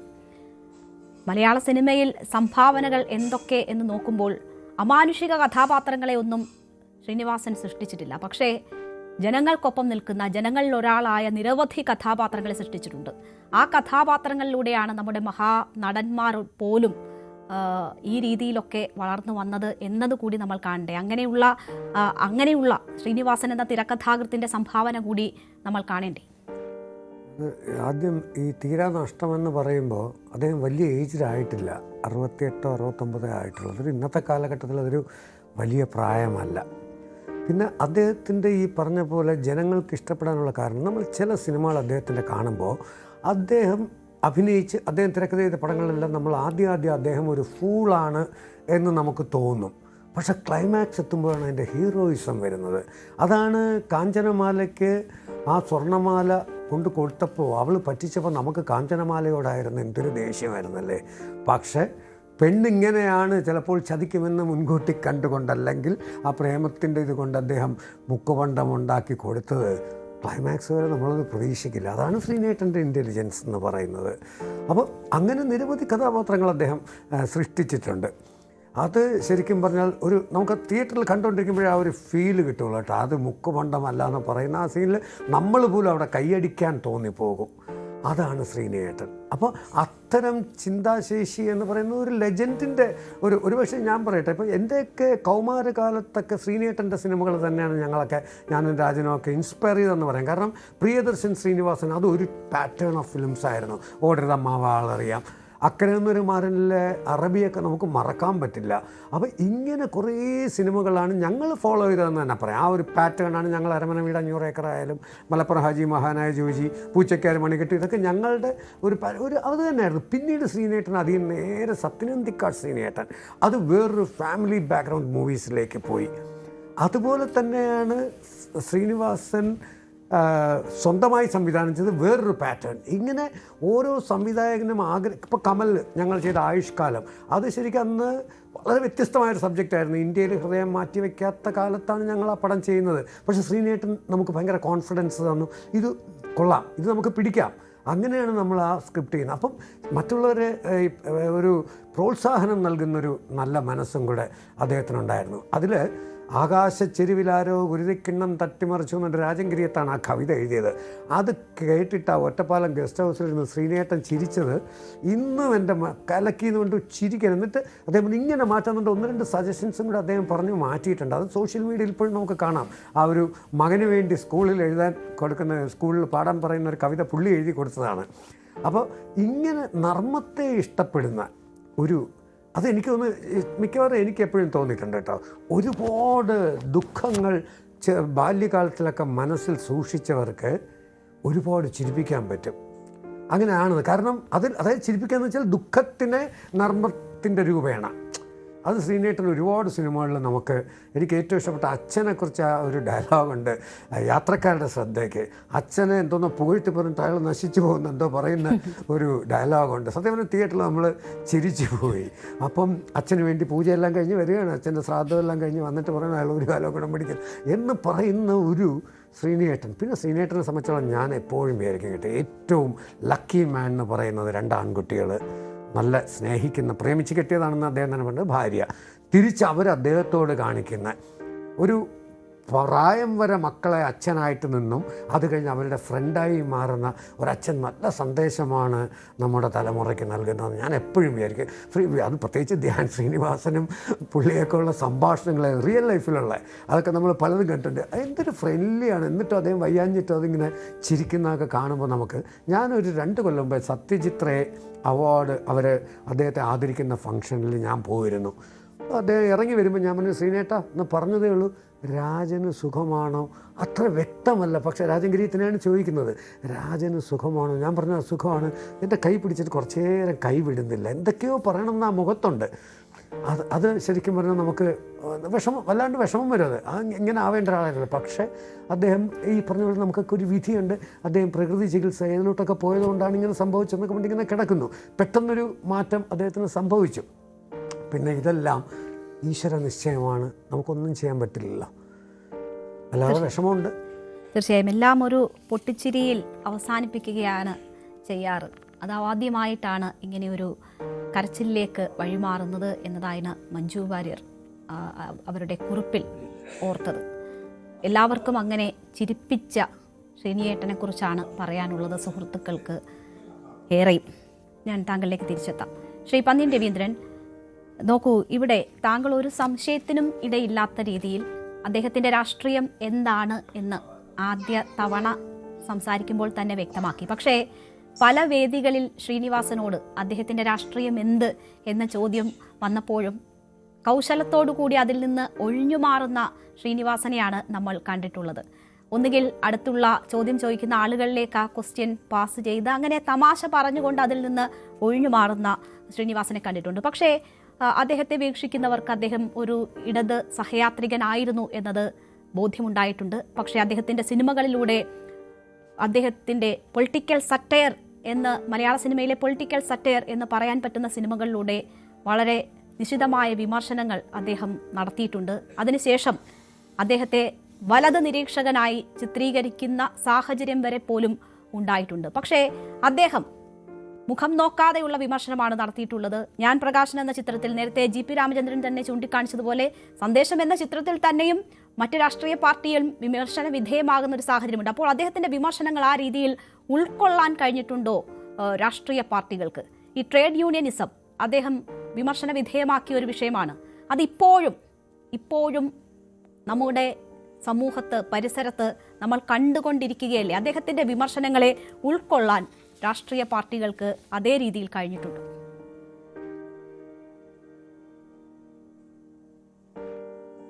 ഞാൻ അതാണ് സൂചിപ്പിച്ചത്.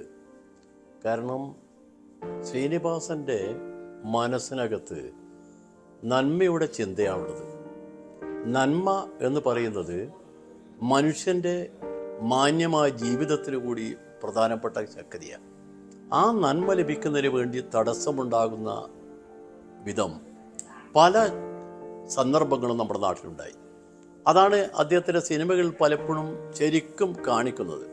ആ കാണിക്കുമ്പം ഈ ഇടതുപക്ഷത്തോടുള്ള അദ്ദേഹത്തിൻ്റെ വിമർശനം എന്ന് പറയുന്നത് അതായത് ഇടതുപക്ഷത്തെ അതോടെ തീർക്കാനല്ല, ഇടതുപക്ഷത്തെ നന്നാക്കാനാണ്. ഞങ്ങളെപ്പോൾ വിമർശനത്തെ സ്വാഗതം ചെയ്യുന്ന ആളുകളാണ്. ഞാൻ ഇടതുപക്ഷക്കാരനാ, മറക്കാൻ നിങ്ങൾക്കും അറിയാം, എല്ലാവർക്കും അറിയാം. ശ്രീനിവാസന് ഞങ്ങളൊരു അവാർഡ് കൊടുക്കാൻ തീരുമാനിച്ചു. തോപ്പിൽ ബാസി അവാർഡ് ഓരോ വർഷവും കൊടുക്കുന്ന അവാർഡാണ്. ആ അവാർഡ് സിനിമാ താരം എന്ന രീതിയിൽ അദ്ദേഹത്തെ നമ്മൾ തീരുമാനിച്ചു. ഞാൻ അദ്ദേഹത്തെ ടെലിഫോൺ ചെയ്തു. അപ്പം എന്നോട് ചോദിച്ചു, പന്നിയാ, ഞാൻ നിങ്ങളുടെ പാർട്ടിക്കാരനല്ലല്ലോ. ഞാൻ പറഞ്ഞ രാഷ്ട്രീയം നോക്കിയല്ലോ ഈ അവാർഡ്. താങ്കളുടെ ഒരിക്കലും നിർവചിക്കാൻ കഴിയാത്ത കഴിവ് വെച്ചിട്ടാണ് നമ്മൾ അവാർഡ് തീരുമാനിച്ചിരിക്കുന്നത്. ഇവിടെ താങ്കൾ വരണം.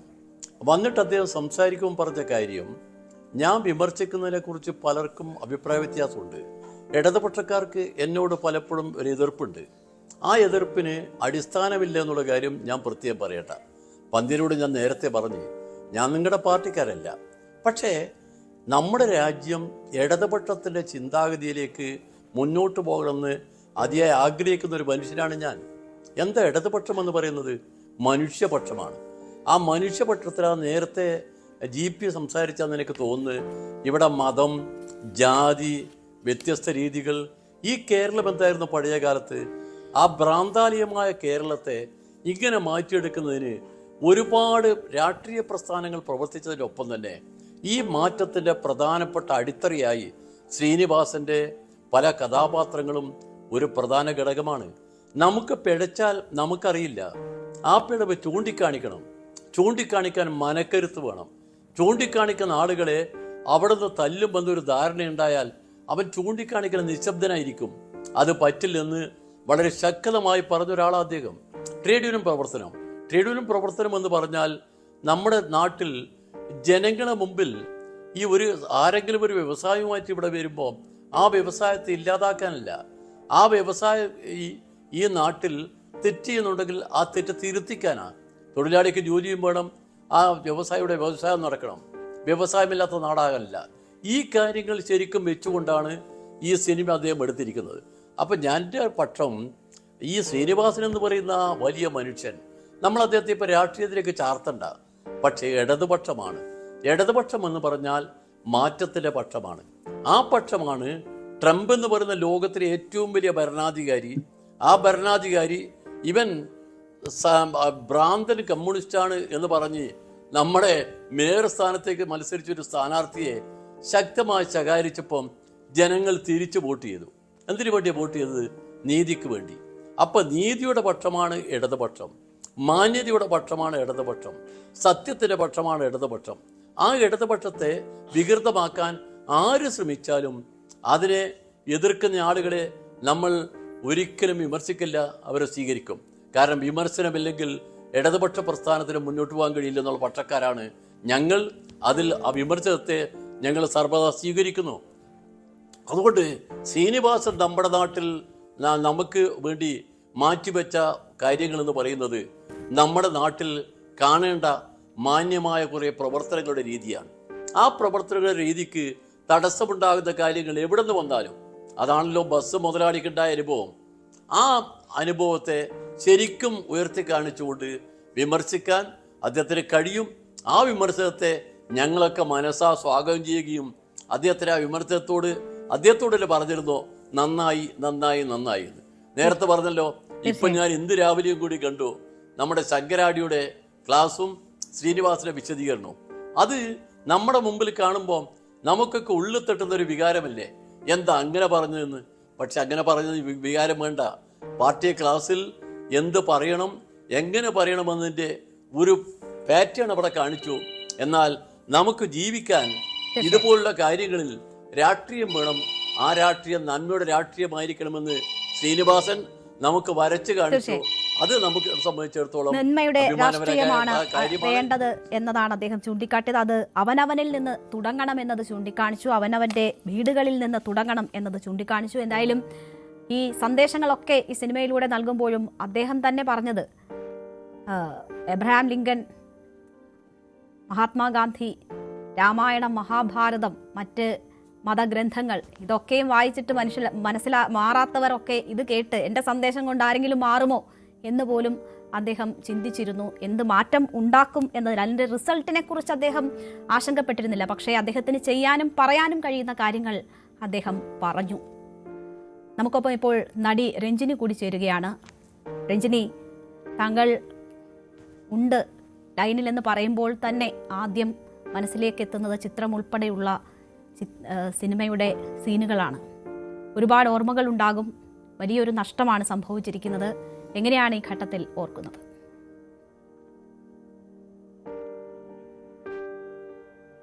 രഞ്ജിനി കേൾക്കാമോ?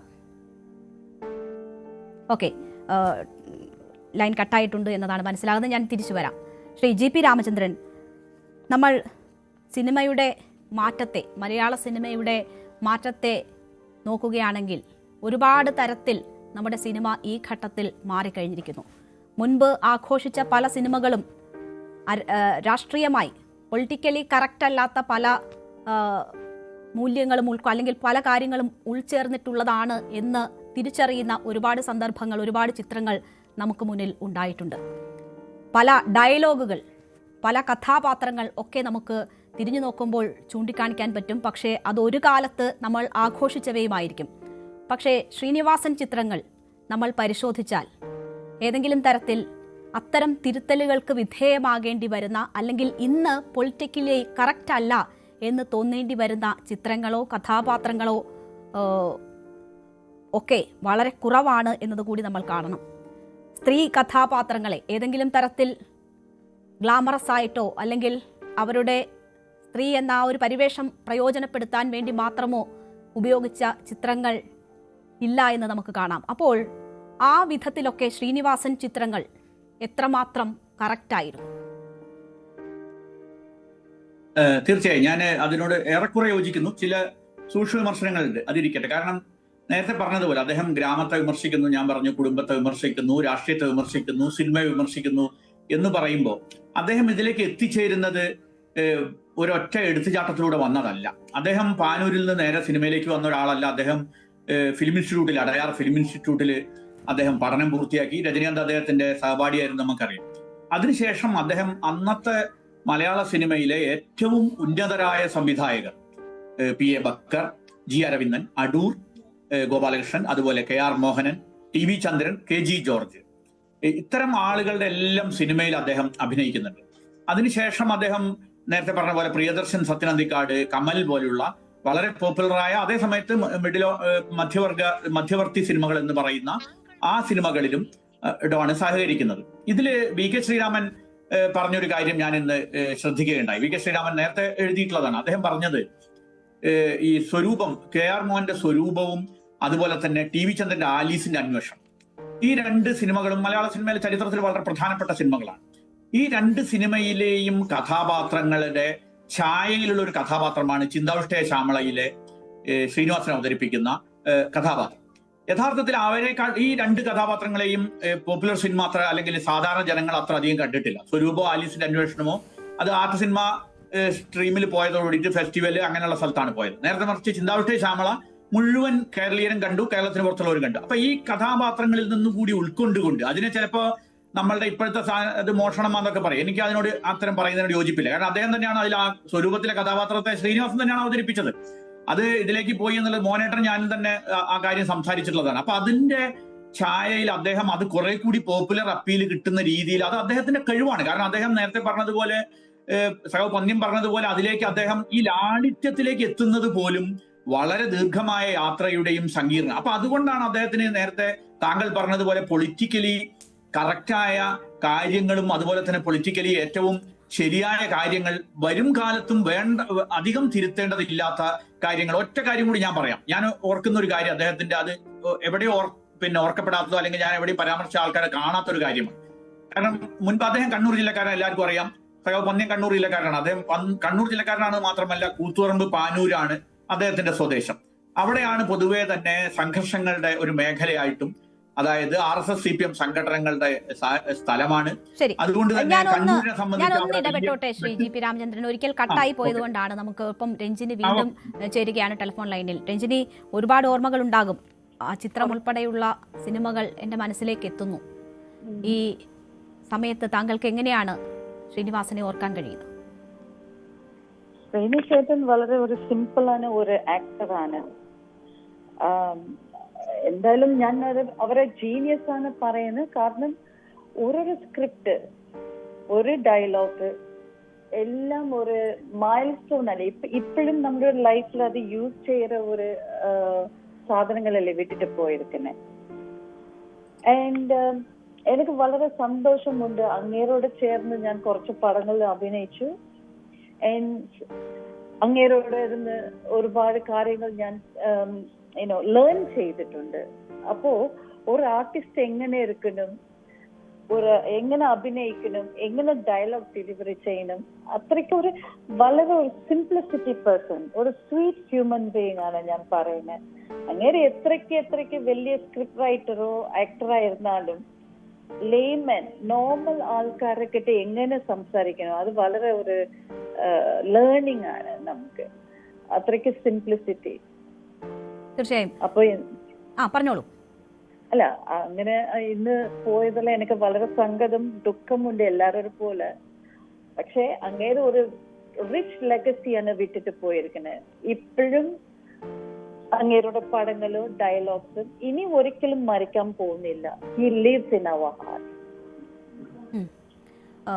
ഇപ്പോ ഈ പരിചയപ്പെട്ടവർക്ക്, സൗഹൃദം ഉണ്ടായിരുന്നവർക്കൊക്കെ എപ്പോഴും ചിരിക്കുന്ന, ഏതൊരു പ്രതിസന്ധി ഘട്ടത്തിലും എത്ര സീരിയസ് മാറ്ററുകളെ പോലും വളരെ ചിരിച്ചുകൊണ്ട് നേരിടുന്ന, അല്ലെങ്കിൽ സെറ്റുകളിൽ സാധാരണ തമാശകൾ പറയുന്ന, ആരെങ്കിലും തമാശ പറഞ്ഞാൽ അതിലൊക്കെ ആർത്ത് ചിരിക്കുന്ന ഒരു ശ്രീനിയേട്ടനെയാണ് ഓർത്തെടുക്കാൻ കഴിയുന്നത്. പലരും ആ രീതിയിലുള്ള ഓർമ്മകൾ പങ്കുവെച്ചു കഴിഞ്ഞു.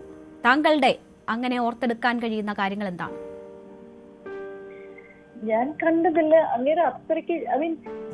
ജോക്ക് ചെയ്യും പക്ഷെ ചിരിക്കില്ല. സീരിയസ് ആയിട്ടാണ് ജോക്ക് ചെയ്യും, പക്ഷെ നമ്മൾ ചിരിച്ചു പോകും. അങ്ങനെ ഒരു sense of beautiful sense of humour. ഏത് കണ്ടാലും എന്ത് സ്പോണ്ടേനിയസ് ആയിട്ട് ഒരു ജോക്ക് അവിടെ പറയും. അപ്പൊ നമുക്ക് തന്നെ അത് ചിരിച്ചു, എന്താ പറയാ, അതാണ് അങ്ങേരുടെ ബ്രില്യൻസ് ഇൻ റൈറ്റിംഗ് അല്ലേ, സ്ക്രിപ്റ്റ് റൈറ്റിംഗ്. അത് ഡേ ടു ഡേ അത് അങ്ങനെ തന്നെ പടത്തിൽ അങ്ങേര് യൂസ് ചെയ്യുന്നു. അപ്പോ അത് കണ്ടിട്ട് തന്നെ എനിക്ക് അത്ഭുതം തോന്നി. വാവ്, എത്രയ്ക്ക് ഇന്റലിജന്റ് ആണ്, വെരി ഒബ്സർവന്റ്. ഏത് കാര്യം, ഒരു ചെറിയ കാര്യം, മൈന്യൂട്ട് കാര്യങ്ങൾ ഇരുന്നാലും അങ്ങേര് അത് നോട്ട് ചെയ്തിട്ട് അതൊരു തമാശയാക്കും, അല്ലെങ്കിൽ അത് തന്നെ തിങ്ങില് വന്ന് ഇംപ്രൂവൈസ് ചെയ്യും. So that is a very good, ഒരു very nice point he had. ആക്ടറായ ശ്രീനിവാസൻ, തിരക്കഥാകൃത്തായ ശ്രീനിവാസൻ, സംവിധായകനായ ശ്രീനിവാസൻ, അതിലൊക്കെയും കഴിവ് തെളിയിച്ചിട്ടുള്ള ശ്രീനിവാസനുണ്ട്. രഞ്ജിനി എന്ന നടി ഏറ്റവും കൂടുതൽ മാർക്ക് ഏത് നിലയിലായിരിക്കും ശ്രീനിവാസന് നൽകുക? ആദ്യം സ്ക്രിപ്റ്റ് റൈറ്റിംഗ്. കാരണം ഒരു സ്ക്രിപ്റ്റ് എഴുതുമ്പോൾ ഇപ്പോഴും ചില പടങ്ങള് അങ്ങേര് ഒരുപാട് സ്ക്രിപ്റ്റ് എഴുതിയിട്ടുണ്ട്, റൈറ്റ്? അതില് ഓരോരോ ക്യാരക്ടർ, ഓരോരോ ഡയലോഗ്സും ഇപ്പോഴും നമ്മളുടെ മനസ്സിലുണ്ടല്ലോ. ഡേ ടു ഡേയില് നമുക്ക് ചിലപ്പോ ആ ഡയലോഗ് ഓർക്കാതെ തന്നെ അങ്ങനെ തന്നെ വരും. അങ്ങനെ മീൻസ് അത് അങ്ങേരുടെ പടത്തിൽ എന്ത് ഇമ്പാക്ട് ചെയ്ത ഒരു കാര്യമാണ്. അതൊരു സ്മാർട്ട്നെസ്. അതാണ് ഞാൻ പറയുന്നത്. അങ്ങേര് മരിക്കില്ല, ഒരിക്കലും മരിക്കില്ല. കാരണം he lives in every Malayalees ഹാർട്ടാണ്. അങ്ങനത്തെ ഒരു ക്യാരക്ടർ മാത്രമല്ല, ആ ഡയലോഗ്സ്, ആ പടങ്ങൾ, ലുക്ക് അറ്റ് ദ വിഷനറിയാണ്. ചില പടങ്ങൾ എടുത്ത് നോക്കിയാലേ അന്നത്തെ കാലഘട്ടത്തില് ഹി വാസ് 20 years ahead അല്ലേ. അതാണ് ഒരു ബ്രില്യൻസ് പറയുന്നത്. തീർച്ചയായും. വളരെ നന്ദി ശ്രീമതി രഞ്ജിനി, ഈ അവസരത്തിൽ ഞങ്ങളോട് സഹകരിച്ചതിന്. അദ്ദേഹത്തിൻ്റെ സിനിമകൾക്ക് ഇപ്പോഴും കാലിക പ്രസക്തി ഉണ്ട് എന്ന കാര്യമാണ് രഞ്ജിനിയും സൂചിപ്പിക്കുന്നത്. ശ്രീ ജി പി രാമചന്ദ്രൻ, താങ്കൾ പറഞ്ഞു വന്നത് പൂർത്തിയാക്കാം. തീർച്ചയായും. ഞാൻ അദ്ദേഹത്തിന്റെ ഈ വളരെ സത്യസന്ധമായി, അതായത് യാതൊരു മറകളുമില്ലാതെ മറ്റുള്ളവർ എന്ത് കരുതും എന്ന് കരുതിയിട്ടല്ല അദ്ദേഹം അഭിപ്രായങ്ങൾ പറയുന്നത്. അത് സമൂഹത്തിൽ ബുദ്ധിമുട്ടുണ്ടാക്കുന്ന അഭിപ്രായങ്ങളല്ല പരിഹസിക്കുന്നത്. ഞാൻ പറഞ്ഞു വന്നത് നേരത്തെ കണ്ണൂർ ജില്ലക്കാരാണ്. അപ്പൊ കണ്ണൂർ ജില്ലയിലൊക്കെ അക്രമികളാണ് എന്ന രീതിയിൽ ഉള്ള ഒരു പരിഹാസം, അല്ലെങ്കിൽ അത്തരത്തിലുള്ള ഒരു ആക്ഷേപം നമ്മളുടെ കേരളത്തിലും ഒക്കെ എപ്പോഴും കേട്ടിട്ടുള്ളതാണ്. ഇതിനെ ആണ് അദ്ദേഹം മറികടക്കുന്നത്. അല്ലെങ്കിൽ അദ്ദേഹം പക്ഷം പിടിക്കുന്നില്ല. അദ്ദേഹം RSSന്റെയോ CPMന്റെയോ പക്ഷം പിടിക്കാതെ, അപ്പോൾ അവിടെ ഒരു ഘട്ടത്തിൽ മലയാള ഈ കൊലപാതകങ്ങൾ വർദ്ധിച്ചൊരു ഘട്ടത്തിൽ, കൂത്തുപറമ്പിലാണോ പാനൂരാണോ എനിക്ക് ഓർമ്മയില്ല, ആ ടൗണില് കേരളത്തിലെ പ്രധാനപ്പെട്ട സിനിമാ പ്രവർത്തകർ, സംവിധായകരും നടീനടന്മാരും വളരെ ഉന്നതരായിട്ടുള്ള എല്ലാവരും കൂടി ഒരു നിരാഹാര സത്യാഗ്രഹമോ അല്ലെങ്കിൽ ഒരു സത്യാഗ്രഹമോ പ്രഖ്യാപിച്ചു. അന്ന് ഇടതുപക്ഷത്തിന്റെ ഒപ്പം തന്നെ നിന്നിരുന്ന ഇടതുപക്ഷത്തിന്റെ ഒപ്പം നിന്നിരുന്ന മുരളീചേട്ടൻ, പരേതനായ മുരളീചേട്ടൻ അടക്കം അതിൽ പങ്കെടുത്തതായിട്ട് എനിക്ക് ഓർമ്മയുണ്ട്.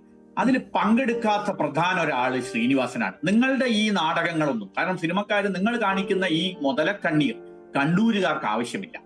നിങ്ങളുടെ കണ്ണൂരുകാര് അത് സ്നേഹത്തിന്റെ, അവിടെ കൊലപാതകം ഉണ്ടാവും, അതൊക്കെ വേറെ വിഷയം. പക്ഷെ അവർ സ്നേഹത്തിന്റെ ആളുകളാണെന്ന് എനിക്കറിയാം. നിങ്ങളുടെ മുതലക്കണ്ണീരും കൊണ്ട് കണ്ണൂരേക്ക് വരേണ്ടതില്ല എന്ന് അദ്ദേഹം പറയാതെ പറയുകയാണ് ചെയ്തത്.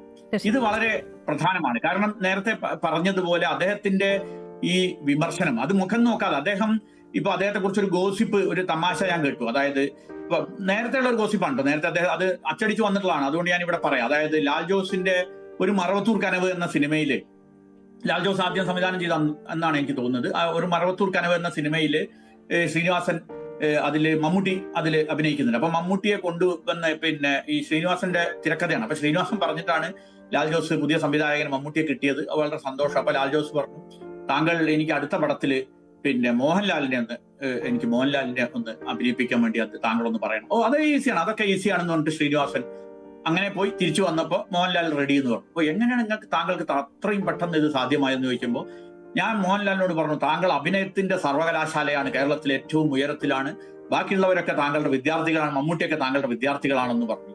ഒക്കെ അദ്ദേഹം വിശ്വസിച്ചു എന്ന് പറഞ്ഞു. അപ്പൊ താങ്കൾ മമ്മൂട്ടിയോട് എന്താ പറഞ്ഞത്? ഞാൻ മമ്മൂട്ടിയോട് ഇത് തന്നെയാണ് പറഞ്ഞത്, താങ്കളാണ് സിനിമയുടെ അപ്പൊ ഈ പറഞ്ഞത് എന്താ വെച്ചാൽ യഥാർത്ഥത്തിൽ ഈ ആരെയാണോ അദ്ദേഹം സ്വയം കോമാളിയായി, അതാണ് ഒരു ഹാസ്യതാരം അല്ലെങ്കിൽ അദ്ദേഹത്തിന്റെ നർമ്മം സൃഷ്ടിക്കുന്നത്, അദ്ദേഹം കോമാളിയായി അഭിനയിക്കുകയാണെങ്കിലും അദ്ദേഹത്തിന്റെ കയ്യിലാണ് ഇതിന്റെ മർമ്മം ഇരിക്കുന്നത്. അതായത് വാസ്തവത്തിന്റെ അല്ലെങ്കിൽ പരിഹാസത്തിന്റെ വിമർശനത്തിന്റെ മർമ്മം ഇരിക്കുന്ന അത് ആ ഗോസിപ്പാണ്, അല്ലാതെ അതിൽ മമ്മൂട്ടി മോഹൻലാലിനെ എഴുത്താനോ ഒന്നുമല്ല ഞാനത് പറയുന്നത്.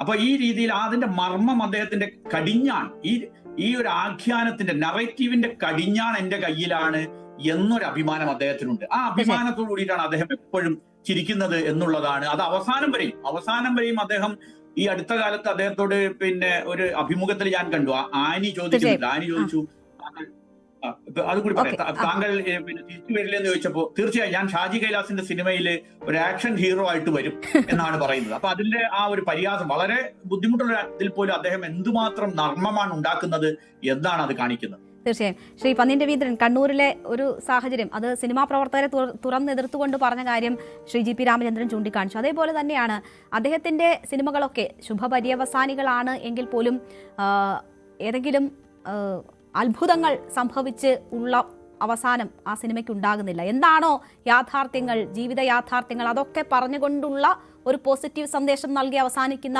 സിനിമകൾ എന്ന നിലയ്ക്ക് വേണം അദ്ദേഹത്തിൻ്റെ സിനിമകളെ കാണാൻ. അങ്ങനെയാണ് അദ്ദേഹം ആ സിനിമകൾ അവസാനിപ്പിക്കുന്നത്. വലിയ മാസ് ഡയലോഗുകളൊന്നും പറഞ്ഞുകൊണ്ടല്ല അദ്ദേഹത്തിൻ്റെ കഥാപാത്രങ്ങൾ മനുഷ്യരുടെ മനസ്സിൽ ഇപ്പോഴും ഈ പതിറ്റാണ്ടുകൾക്ക് ഇപ്പൂർവവും ജീവിച്ചുകൊണ്ടിരിക്കുന്നത്. ശ്രീനിവാസൻ ഉള്ള സിനിമ, ശ്രീനിവാസൻ ഇല്ലാത്ത മലയാള സിനിമ, അങ്ങനെ രണ്ടായി തന്നെ നമ്മുടെ മലയാള സിനിമ മാറുമോ?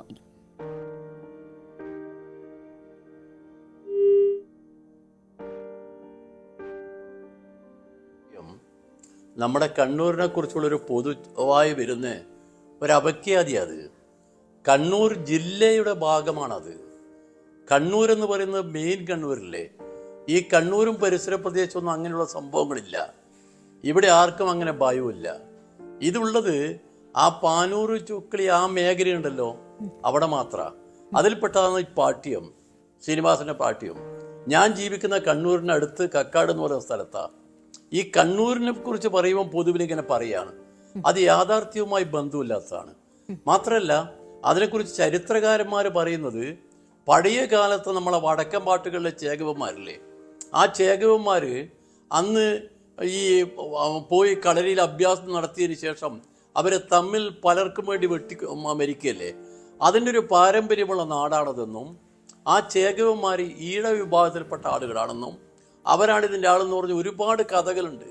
ആ കഥകളല്ല ഈ സംഭവങ്ങളുടെ പിന്നിൽ പലപ്പോഴും നമ്മൾ ഇവിടെ ഇത് വളരെ വിശദമായി പറയേണ്ട ഒരു സ്ഥിതി വന്നിരിക്കുന്നു. കാരണം കൊലപാതക രാഷ്ട്രീയം എന്നൊരു പേര് പറഞ്ഞിരുന്നു. ആ കൊലപാതക രാഷ്ട്രീയത്തിൽ നിന്നും നാട് ഒരുപാട് മാറുക. കാരണം മാറാതെ പറ്റില്ല. ഒരു മനുഷ്യനെ കൊന്നാൽ ആ മനുഷ്യൻ മാത്രമല്ല നാടാകെ അത് ദുഃഖിക്കുകയാണ്. അപ്പൊ ശ്രീനിവാസൻ നമ്മളോട് പറയുന്നത് എന്താ പറഞ്ഞാൽ, അത് പറ്റില്ലെന്നാ പറയുന്നത്. നിങ്ങൾ രാഷ്ട്രീയ പ്രശ്നങ്ങളിൽ അഭിപ്രായ വ്യത്യാസം പരിഹരിക്കാൻ കായിക ബലം കൊണ്ടോ ആയുധ ബലം കൊണ്ടോ പറ്റില്ലെന്ന് പറയാ ശ്രീനിവാസൻ. അത് നല്ല സന്ദേശമാണ്. തീർച്ചയായും അങ്ങനെ നല്ല സന്ദേശങ്ങളാണ് അദ്ദേഹത്തിന്റെ ചിത്രങ്ങൾ നൽകിയിട്ടുള്ളത്. നമ്മുടെ സമയം കുറവായതുകൊണ്ടാണ് ഞാൻ ഇടപെടുന്നത്. ശ്രീ വിനു കിരിയത്ത്, നമുക്ക് അവസാനിപ്പിക്കാം. കുറച്ച് സമയം മാത്രമേ ഉള്ളൂ. ഇനിയുണ്ടാകുമോ നമുക്ക് ഇതുപോലെ ഒരു ശ്രീനിവാസൻ? ശ്രീ രാമചന്ദ്രൻ പറഞ്ഞ അതിനോടും കൂടെ ഞാനൊരു പോയിന്റ് പറഞ്ഞു നിർത്താം.